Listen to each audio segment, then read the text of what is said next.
வீர வணக்கம் வீர வணக்கம் வீர வணக்கம் வீர வணக்கம் புரட்சிகர இளைஞர் முன்னணி புரட்சிகர இளைஞர் முன்னணி வீர வணக்கம் வீர வணக்கம் வீர வணக்கம் வீர வணக்கம்.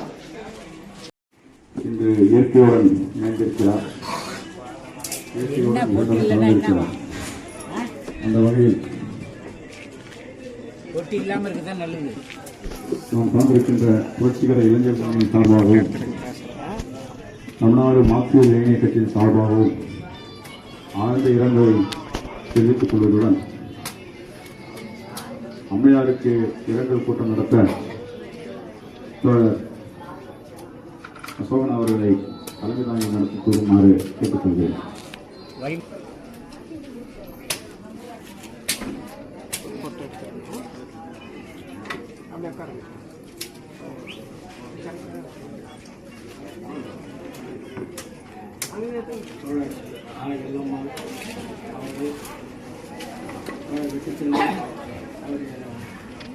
சகோதரமான தேவாளர்கள், அது மட்டுமில்லாமல் இரண்டு பெண்களை பெற்றெடுத்தால் 4 குழந்தைகளை பெற்று நல்ல மாதிரியாக அனைத்து மக்களையும் நல்வழிப்படுத்தி 95 ஆண்டுகளாக நலமுடன் இருந்து எத்தனை பேர் கூட உடல்நிலை சரியில்லாமல் நேற்று 4:30 மணி அளவில் இயற்கை எழுந்தார். அவர்களுக்கு தாம் சார்ந்திருக்கும் புரட்சிகர இளைஞர் முன்னணி சார்பாக ஆழ்ந்த இரங்கலை தெரிவித்துக் கொண்டு கடந்த 25 ஆண்டுகளாக புரட்சிகர இளைஞர் முன்னணி நடத்தும் பல்வேறு போராட்டங்களில் கலந்து கொண்டு மாவட்டம் முழுக்கவும் மற்ற மாவட்டங்களிலும் நடைபெறக்கூடிய அனைத்து நிகழ்ச்சிகளிலும் தோழர் வெற்றிச்செல்வன் அவர்கள் கலந்து கொண்டு மிகவும் சிறப்பாக பணியாற்ற அனுமதித்த தோழர் எல்லம்மாள் அவர்கள் அவரை விட்டு பின்பு சென்றது மிகவும் வருத்தமுடைய செயலாகும். எவ்வளவு 95 வயசானாலும் தோழர் அவர்கள் அவர்களை நன்றாக பராமரித்து இந்த நாள் வரை நல்ல முறையில் பாதுகாத்து வந்துள்ளார். கடந்த வாரம் கூட அவர்கள் நான் பேசுகின்ற போது நல்லா தான் இருக்கிறார்கள், கொஞ்சம் எழுந்துக்க முடியாமல் இருக்கிறாங்க அப்படின்னு சொல்லியிருந்தார். ஆனால் திடீர் நேற்று கேட்கின்ற போது ரொம்ப மன வருத்தமாக இருந்தது. அந்த அடிப்படையில் இன்று எல்லம்மாள் அவர்களுக்கு புரட்சிகர இளைஞர் முன்னணியின் சார்பாக இரங்கல் கூட்டத்தை நடத்தி கொண்டிருக்கின்றோம். முதலாவதாக தோழர் முருகன் அவர்கள் இரங்கல் நடத்துவார்.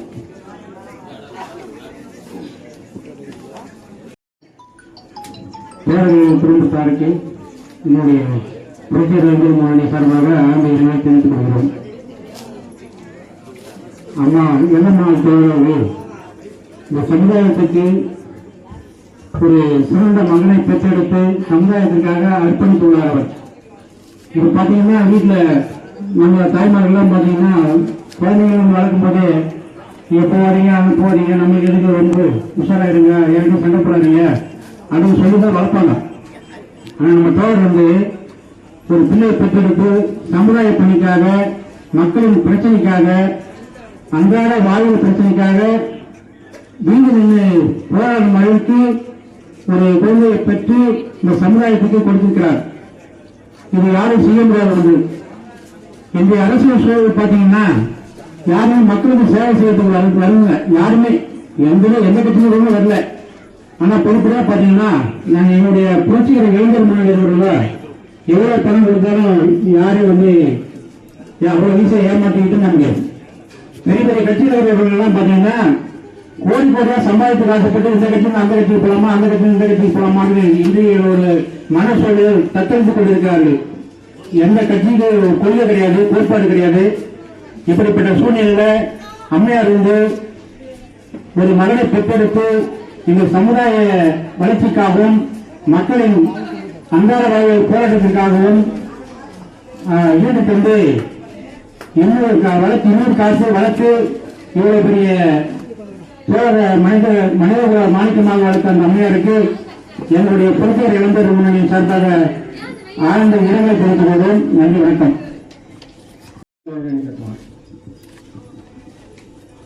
தோழர் வெற்றிச்செல்வன் ஐயா அவர்களின் தாயார்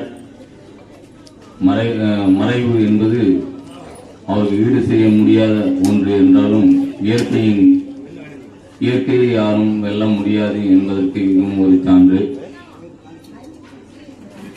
தோழர் வெற்றிச்செல்வன் அவர்கள் பல்வேறு போராட்டங்களில் இதுவரை கலந்து கொண்டு அனைத்து போராட்டங்களிலும் முன்னெடுத்து சென்றதிலும் அவர் சிறப்புடனும் பல்வேறு புரட்சிகர பாடல்களையும் இயற்றியிருக்கிறார். மருத்துவத்துறையிலும் ஹோமியோபதி மருத்துவத்துறையில் இதுவரை கொரோனா என்ற கொடிய வைரஸ் நோய் வந்த காலம் முதல் இன்று வரை அதற்கான இணைய வழி வகுப்பையும் எடுத்து வருகிறார். இவ்வளவு சிறப்பு வாய்ந்த ஒரு நபரை நம் தமிழ் மண்ணிற்கு வழங்கிய இந்த வீரத்தாய்க்கு திராவிடர் கழகத்தின் சார்பில் வீர வணக்கத்தை தெரிவித்துக் கொண்டு இடம் சார்கிறேன். அடுத்தபடியாக வெற்றி அவர்கள் இறந்து வருகிறார்.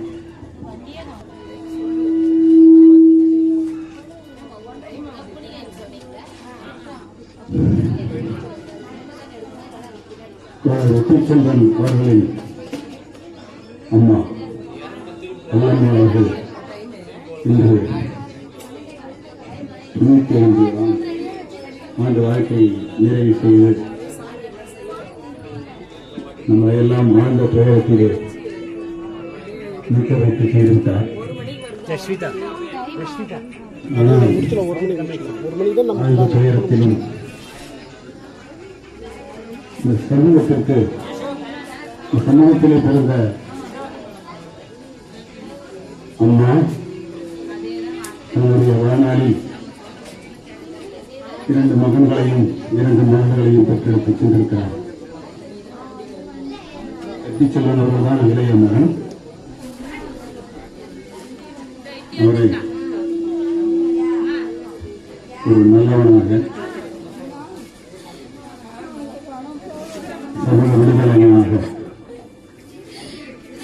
புரட்சிகர சிந்தனையோடு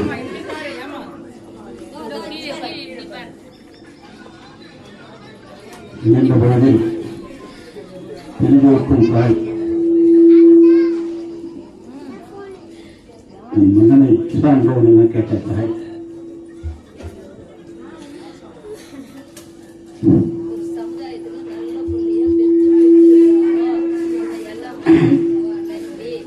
அப்படிப்பட்ட ஒரு அளப்பரிய தியாகத்தை செய்திருக்கிறார்கள். இங்கு வந்திருக்கும் அனைவரும் தமிழ் சமூகத்திலே குடும்பமாக வாழ்ந்து கொண்டிருக்கிறோம். பல குடும்ப உறுப்பினர்கள் புரட்சிகரமான முறையிலே தன்னுடைய குடும்பத்தை அமைத்துக் கொண்டு தமிழ் சமுதாயம் சகல துன்ப துயரங்களில் இருந்து விடுதலை பெற வேண்டும். அந்த விடுதலையை தமிழ் சமூகத்தின் விடுதலையை தீர்மானகரமான பங்களிப்பு புரட்சிகர போராட்டம் மட்டுமே. புரட்சியே ஒன்றே தீர்வு. வெற்றிச்செல்வன் கூட புரட்சியாளனாக கட்சிக்குள்ளே வரும்போது, கட்சி என்பது தமிழ்நாடு மார்க்சிய கட்சி, தமிழ்நாட்டிலே உயர்ந்தபட்ச அறிவியலான மார்க்சிய லெனினை பிரயோகப்படுத்தி நான் பேசியிருக்கேன். ஒரு மார்க்சிய லெனினுடைய ஒரு சித்தாந்தத்தை ஒருமைப்படுத்தி அதை புரட்சிகர இளைஞர் முன்னணி என்று தமிழ்நாட்டிலே குறிப்பாக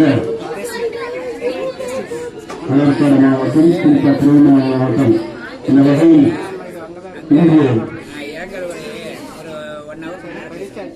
கடந்த 35 ஆண்டுகளுக்கு மேலாக 35 ஆண்டுகளுக்கு மேலாக தமிழ்நாட்டு இளைஞர்களை புரட்சிகரமான சிந்தனைக்கு அனைவருக்கு வருவதுதான் அவருடைய முதல் வேலை. இரண்டாம் வேலை தான் நம்ம எடுத்து வரலாம். அதுதான் குடும்பம், குழந்தைங்க, நம் பிள்ளைகளை கூட அது போன்ற சிந்தனைகளுடன் அவரும் நடத்துகிறார். எல்லா குடும்பங்களையும் நம்ம மகனை பெற்றெடுக்கிறோம், மகளை பெற்றெடுக்கிறோம். ஆனால் ஒரு பிறந்ததிலிருந்து வாழ்கின்ற வரையில் எப்படி வாழ்கிறார்கள், எந்த செயலுக்காக தங்களை அர்ப்பணித்துக் கொள்கிறார்கள் என்பதுதான் முக்கியம். அந்த முக்கியத்தை தன் மகன் மூலம் தாயார் எல்லம்மா அவர்கள் நிரூபித்திருக்கிறார்கள். தன் மகன் மேல பாசம் எவ்வளவு அந்த அளவு. அப்ப 99 வயது வாங்கினா அந்த வாழ்க்கையை சிந்திச்சு பாருங்க. இப்ப இருக்கின்றவர்கள் அந்த 99 வயது கடக்க முடியுமா என்பது சந்தேகம். ஏன்னா வீட்டுல குடும்பம், குழந்தை, சச்சரவு, பல்வேறு பிரச்சனைகள் இருந்தாலும் கூட எல்லோரும் தோழர்கள் சொன்னாங்க, புரட்சிகர இளைஞர் முன்னணி பல்வேறு போராட்டங்களில் பங்கெடுத்துக் கொண்டார். புரட்சிகர முன்னணி இளைஞர் போராட்டம், புரட்சிகர இளைஞர் முன்னணியே போராடுறதுக்கு தான். தமிழ்நாட்டு விடுதலைக்காக தமிழ்நாட்டு மக்களின் அத்தனை நலன்களையும் முன்னிறுத்தி, ஒன்று நலன் இல்லை, கல்வித்துறையிலையா, நீட்டு பிரச்சனையா, ஒன்றிய அரசு நீட்டை கொண்டு வருதா, அதை எடுத்து போராடு, அதை நிறுத்து. இப்படி ஒவ்வொரு துறையிலும் தன்னுடைய கட்சியினுடைய வழிகாட்டலை மேற்கொண்டு புரட்சிகர இளைஞர் முன்னணி மூலமாக தன்னுடைய பல்வேறு புரட்சிகர நடவடிக்கையை அவர் ஏற்படுத்தி வந்திருக்கிறார். அந்த வகையில் அவரை அப்படி ஏற்படுத்துவதற்கான ஊன்றுகோலாக இருந்தார் என்பதுதான் அந்த தாயினுடைய மிக சிறந்த செயல். அந்த செயலுக்கு தமிழ்நாடு மார்க்சிஸ்ட் கம்யூனிஸ்ட் கட்சியும் புரட்சிகர இளைஞர் முன்னணியும் தலைவணங்கி ஈரவணக்கத்தை செல்கிறது. அந்த வகையில் இந்த இரங்கல் உரையை என்பது பிறந்தாங்க, வாழ்ந்தாங்க, இறந்தாங்க, கொண்டு போய் போச்சோம், முடிஞ்சு போடுன்னு சொல்றதை விட, மனிதன் வாழ்ந்திலிருந்து இறந்து சுடுகாட்டுக்கு போற வரைக்கும் வாழ்ந்தாங்கன்னு சொல்றதை விட, என் மகா புரட்சிக்காரனா இருந்தா, என் அம்மா புரட்சிக்காரியா இருந்தா, என் தாத்தா புரட்சிக்காரரா இருந்தாரு, சமூக விடுதலைக்காக இருந்தாரு சொல்றாங்கல்ல, சுதந்திர போராட்ட தியாகி, அது அந்த காலம். இன்னைக்கு தமிழ்நாட்டில் சூழ்ந்திருக்கிற இருளை அகற்ற வேண்டும் என்பதற்காக தமிழ்நாட்டில் இருக்கிற புரட்சிகர இயக்கங்கள், ஜனநாயக சக்திகள் அனைவரையும் தன்னுடைய புரட்சிகர இளைஞர் முன்னணி மூலமாக அணிதிரட்டி போராட்டத்தில் ஈடுபடுத்தி தன்னை புரட்சியாளராக மென்மேலும் உயர்த்திக் கொள்ள அந்த தாயின் வழிகாட்டலை தோழர் திறன்பட ஏற்றுக்கொண்டு அதை இதன் மூலம் உங்களுக்கு நாங்கள் என்னென்ன சொல்லிக் கொள்ள வேண்டும் என்பதால், அந்த காலத்தில் சுதந்திர போராட்டம் சொன்னா வீட்டுக்கு அனுப்புங்க, இந்த நாடு விடுதலை அடையும், எல்லாரும் தியாகம் செய்யணும் சொல்லுவாங்க. இன்னைக்கு அதை அம்மா செஞ்சிருக்காங்க. இப்ப இருக்கின்ற தாய்மார்கள் எல்லாம் வீட்டுக்கு ஒருத்தர நம்ம இளைஞர்களை புரட்சிகர சிந்தனையோடு இந்த நாட்டை ஆள்வதற்கு நீங்கள் உங்களால் எந்த அளவுக்கு முடியுமோ அந்த அளவுக்கு தயாரிச்சீங்கன்னா இந்த சமூகம் முன்னேறும். ஏன்னா இந்த சமுதாயம் என்பது நீங்க எப்படி இருக்கு உங்களுக்கு தெரியும். என்ன இப்ப நீங்க நடந்துகிற ஒரு அரசியல் மாற்றம் என்பது எதை நமக்கு உணர்த்துகிறது, எப்படிப்பட்ட சிந்தனையை இந்த சமூகம் எதிர்கொள்கிறது என்பதை நாம் நினைவில் கொள்ள வேண்டும். அம்மாவின் இறுதி நாளிலே நாம் அதை நினைவில் கொண்டு வெற்றி செல்வன் போல் ஒரு பிள்ளையை நாமும் வளர்த்தெடுக்க வேண்டும், சமூகத்துக்கு அர்ப்பணிக்க வேண்டும் என்று கூறிக்கொண்டு நான் முடித்துக் கொள்கிறேன். தாய்மார்களே, சொல்லுங்களே,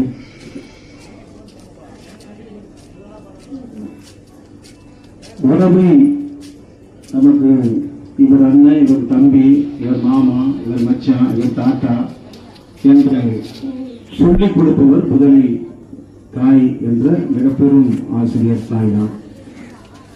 அந்த வகையிலே இவர் சுதந்திரத்திற்கு முன்பு பிறந்திருக்க கூடும், சுதந்திர போராட்டங்களை இவர் பார்த்திருப்பார். நாமெல்லாம் இன்றைக்கு கேள்விப்பட்டிருக்கிறோம். ஆனால் இவர் நேரடியாக சுதந்திர போரை இவர் பார்த்திருப்பார். அந்த வகையில் இவருக்கு 4 பிள்ளைகள் என்று இங்கு வந்த பிறகுதான் தெரியுது. அந்த வகையிலே அரசியல் சமூக சாதி ஒழிப்பு விடுதலைக்காக தன் மகனை ஒரு அரசியல் களத்திற்கு அனுப்பி வைத்த ஒரு பெருமையை அன்னை எல்லம்மாள் அவர்களை சாரும். இன்னொன்று அந்த 4 பேருக்கு நான் இந்த நேரத்தில் நன்றி சொல்லிக்கிறேன். அவர் பெற்ற பிள்ளைகள் இன்றைக்கு நிறைய முதியோர் இல்லங்கள் நாட்டிலே ஆங்காங்கே முளைத்திருக்கிறது. அதற்கு இடம் கொடுக்காமல் அவர் தாயை 95 வயது வரைக்கும் அவரை கட்டி காத்து அவர் உடல்நிலையை பேணி காத்து இன்றைக்கு அவர் நம்மை விட்டு பிறந்து இயற்கையோடு இணைந்திருக்கிறார். உண்மையிலே அவருக்கு எமது கட்சியின் சார்பாக வீர வணக்கத்தையும் ஆழ்ந்த இரங்கலையும் தெரிவித்துக் கொள்கிறேன். தாய் என்பவள் தெய்வம் என்றுதான் நாம் எல்லோரும் சொல்லிக் கொள்கிறோம். இன்றைக்கு நாம் நேரடியாக நடக்கிற அரசியல் சூழலை, மக்கள் களத்தில் நடக்கிற போராட்டங்களை, வலிய பிரச்சனைகளை நாம் யாரும் நேரடியாக உணர்வதற்கான ஒரு சூழலை இந்த தமிழகத்தில், இந்தியாவில் இன்றைக்கு இல்லை. ஏன்னா இன்னைக்கு எல்லாம் ஒவ்வொரு கையிலையும் நகரம் நடந்து கொண்டிருக்கிறது.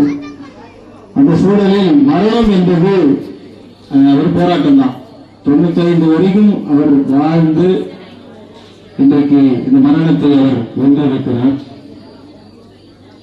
மரணம் எப்படியெல்லாம் நாம் எதிர்கொள்ள வேண்டும், மரணத்தை நாம் எப்படி போற்ற வேண்டும், அந்த மரணம் நடப்பதற்கு முன் நாம் வாழ்க்கையில் ஒவ்வொருவரையும் அன்பு செலுத்தி மனித மனங்களை இடம் பிடித்து அறம் செய்து வாழ வேண்டும் என்று முன்னோர்கள் சொல்லிக் கொடுத்தது போல மரணம் எப்போது யாருக்கும் நடக்கும் என்று தெரியாது.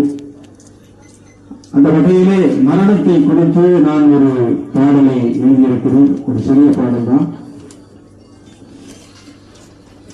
மரணம் எப்போதென்று யாருக்கும் தெரியாது, மனிதனாய் வாழ பழக சில காலம் போராடு.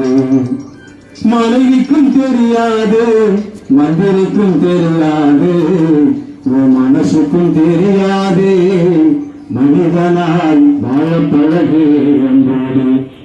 மரணம் எப்போதென்று யாருக்கும் தெரியாது, மனிதனாய் வாழ பழக சில காலம் போராடு.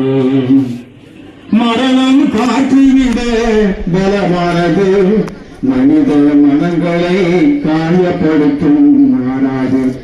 உலகில் அன்பை விதைப்போம், உயிர் காக்க ரத்தம் கொடுப்போம். உலகில் அன்பை விதைப்போம், உயிர் காக்க ரத்தம் கொடுப்போம். உறவுகள் மேம்பட நீர் நானும் கைகோர்ப்போம்.